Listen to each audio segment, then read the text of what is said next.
All right, Kevin Ignatius and Nick Psinakis of 418 Films, following this special screening of The Long Dark Trail here at the Struther Library Theatre. Guys, what did you think of the film, seeing it on the big screen for the first time? I thought it was phenomenal. I mean, it was such a blast. It was such a blast we kind of just stood in the back a little bit, but I think it went great. And honestly, like, watching people's reactions was such a cool part of it. So just to see people having a good time, maybe getting a little bit tense at times, but it was fun. Super fun. Yeah, totally cool. Really great small town. Everybody came out to support it. What a support! Oh my gosh! The whole theater was full, so it was very grateful. It was great. It was cool. Hopefully, I hope Brady and Carter really enjoyed the process and get some work out of it and all that good stuff. Great experience. It was just a good experience all around, and everybody involved. It was fun.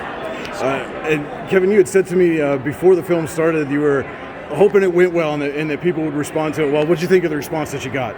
I thought it was great. I didn't know what to expect because it is a horror film, and we had a great response from the crowd and everything with many of the different moments, and some of the jokes that kind of were the light jokes I think were good. So I think it was good overall. Hoping people really dug the music and enjoyed it all around. And so this was your second feature-length film, correct? Yes, second feature-length. How much different was this one compared to the first one that you guys did? The first one was, this one was such a smaller, well, we were with kind of the same crew in a way. Yeah, I mean, genre obviously. Different. This one obviously horror, psychological thriller. First one, comedy. This one was kind of like run and gun. Yeah. Write it, shoot it, like all within a month. Right. Where the other one was really kind of spread out over time. It was more of like, you hear the original guerrilla filmmaking, the weekends. Took us longer. 3 days here, take off, 3 days there. So. But that was a cutting our teeth, figuring out how to get a feature film done. But in regards of, using the resources we have and the community we have and kind of reverse engineering into that, it was very similar in that regard. Yeah. I think. Yeah. And what made Warren County, Sheffield in particular, a great place to shoot this film? Oh my God, the lighting too. The lighting was really good. I mean, it's just like, it's one of those things where it's like you have such beautiful landscapes that you don't really have to do much. There's a canopy, like when you're deep in the woods too, there's that canopy that we were getting a lot from the leaves and the lighting through it. And you just try to do it justice, like you just try not to screw it up. And, honestly, just, pointing at these beautiful scenery, and hopefully it'll make more people aware of the town and what it has to offer in that regard. Yeah, we hope that it kind of puts it on the map a little more when people do eventually see it sort of on the mainstream.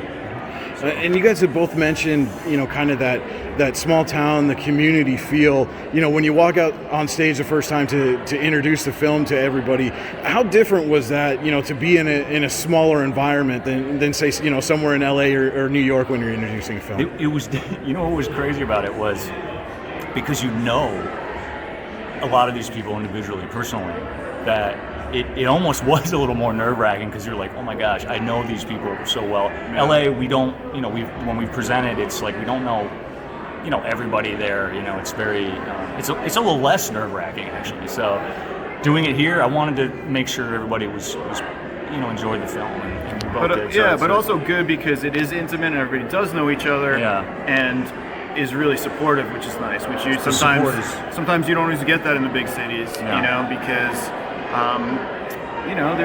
Sometimes they're a little too cool for school, or there's bigger cities, bigger audiences, whatever. So the idea that these people were really invested and cared about it made it special in that way. Absolutely.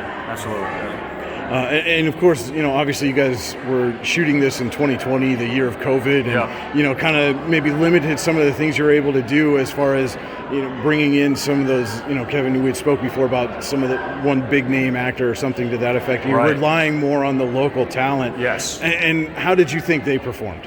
I thought they did great. I mean, honestly, for not having done on-camera work, and honestly, they worked so hard at rehearsing and trying to get honestly, our takes that we didn't do a whole lot of takes. And also, we didn't kill them with take after take. We didn't go David Fincher on them, but it was also, it was 2 weeks out of their summer. They're teenagers, We tried to, get it in. So we wanted to make it a really good experience for them, and they were, to their credit, super dedicated and So excited malleable about with it, and everything. willing to do anything.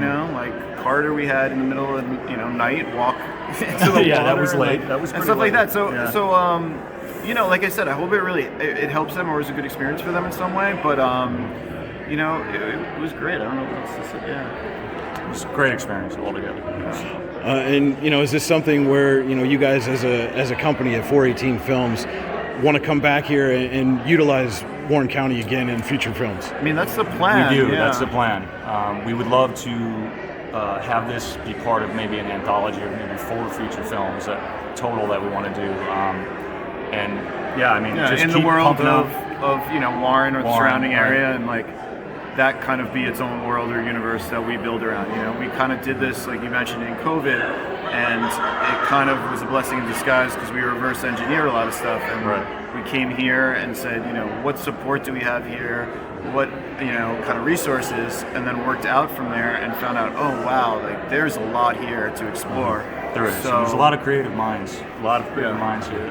and a lot of support, a lot of really Absolutely. really good people trying to help. So Very good people. Yeah. Genuine. Absolutely. Go ahead. And Nick, you had mentioned on stage prior to the film, just coming out and supporting the Struther Library Theatre itself and how unique a theater this is. Oh, it's awesome. It's a great theater. It's what a so great cool. venue. I mean, I think it's from the 1830s or something. Like to me, like this is the experience, and that's what is maybe missing with like a lot of what's going on with streaming.